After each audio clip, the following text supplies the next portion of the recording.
Hello everyone and welcome to one of the greatest chess puzzles I've probably seen in a very long time. I'm amazed that I have not seen this one as of yet. I mean, I've been into chess for quite some time now, and this one has eluded me up until a few days ago when I saw it on Twitter.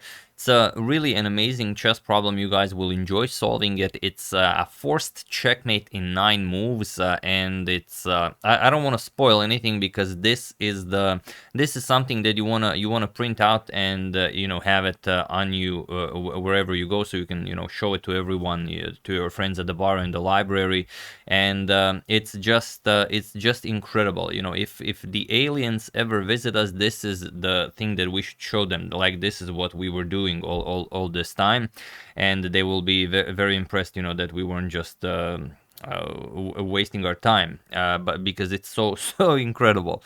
So feel free to pause the video and try to solve it. It's a forced mate in 9, but if you can't solve it, don't watch the video. I will show the solution in the video. But this is, I believe, a problem you can enjoy for a very long time. So maybe just stop and return to the video. Maybe tomorrow, maybe in a week, maybe in a month, maybe who knows? Maybe you can just use this problem to have a good time with your friends whenever you're out. I mean, anything is possible. So yeah, there you have it. Try and solve it. It's a problem from, I believe, 1850. I mean, it was a very long time ago. So when something is like 150 or 200 years old, there's always some historical inaccuracy. But for those of you who are interested in learning more about this and about Konrad Bayer, also he worked under the pseudonym of Draken Raby.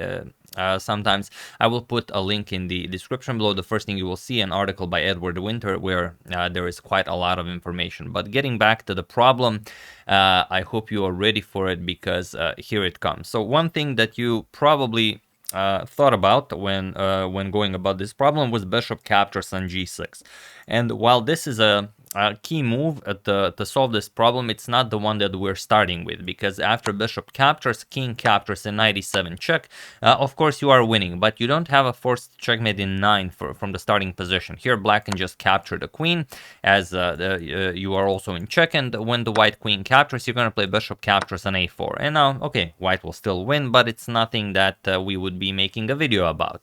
So the real beauty behind the position is rook to b7. This is the move you had to find, and it comes with the very distinct threat of bringing the queen to g8. So you want to sacrifice the bishop here, put the king on g6, and move the black queen away from the control of the g8 square. So here, queen captures on b7. If you don't capture the rook, just rook captures on f7 is checkmate. So the rook has to be captured.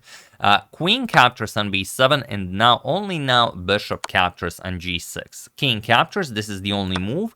Now comes queen to g8 with check. And now you have to capture the knight as well. If you just move the king, then queen to g4 is checkmate. The knight covers the h6 square. So after queen to g8 check, and of course this is impossible, we just capture the queen, so nothing good is happening here.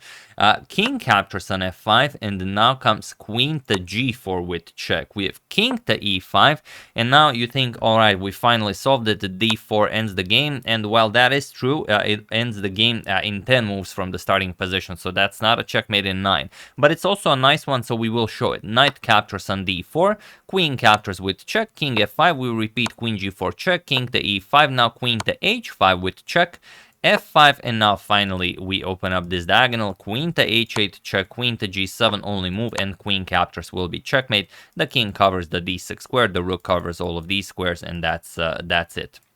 But we have to do it in the quickest way possible. So there is an even nicer checkmate here. Queen to h5 with check. Now, if you play f5, then we repeat this queen to h8 idea, and after queen to g7 is checkmate, so we can't do that. So instead of moving the pawn to f5, we're going to play rook to f5. And this seems like a good idea, because now we've activated our pieces that will help out with the defense of the black king. But now, not queen captures on h2 with check, because that would only prolong the mating sequence, but rather f5 f4 with check. Here, what do you play? If knight captures on f4, then rook to e4 check, and it's game over. D captures on e4, and the d4 check will now be checkmate. So, of course, we don't want to capture with the knight. We're going to capture with the bishop, as this is the best way to defend. But now comes the move you had to see all the way back when you played rook to b7, and that is queen captures on e2. We're even going to show this one in slow motion. Queen captures on e2 with check. So there's absolutely nothing you can do here. If bishop e3, we just capture this with checkmate. And if, of course, the queen is captured, then we sacrifice the rook as well. And we have sacrificed everything that we could have, except that one pawn that will deliver checkmate. So d captures on e4, and now d4 checkmate. And we have successfully sacrificed everything. The pawn delivers checkmate. And have you ever seen anything quite like this? Now, of course, we've shown a lot of sidelines, so just for those of you who want to memorize it, or you want to print screen it, or even print it to have it on you at all times. So rook b7, taking control over the g8 square. Queen captures, now we give up the bishop. King captures, queen to g8 check. We give up the knight. Now comes queen to g4 check. King to e5, now queen h5 check, a critical continuation here. Rook to f5, and now, of course, f4 with check. We give up the pawn. Bishop captures. Next, we give up the queen. Queen captures on e2.